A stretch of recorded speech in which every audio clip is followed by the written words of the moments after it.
Okay guys, you can see here my Samsung Galaxy device is here, connections, open Bluetooth, and you can see here my rockerz 235 Pro is connected. And in this video I will teach you how to turn off both rockerz 235 Pro.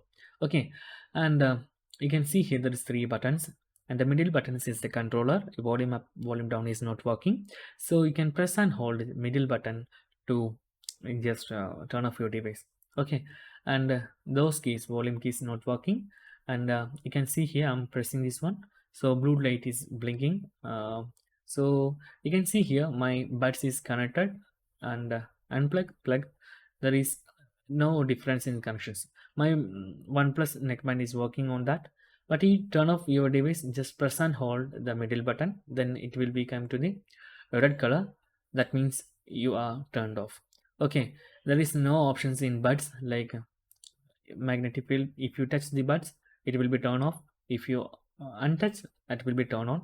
That setting is not working in this both phones, because my OnePlus Bluetooth HF working on that. If you just touch your magnetic buds together, it will be turned off, and if you just untouch, then it will be turned on. So that setting is not working on this both HF. So that's guys very simple tutorial. If you need any kind of Android or iPhone tutorial, just comment below. I will post my replays as video so you can easily watch and understand it. And if you enjoy this video, please like, comment, share, and subscribe our channel for getting more videos like this. Thank you so much for watching. Have a nice day. Bye bye.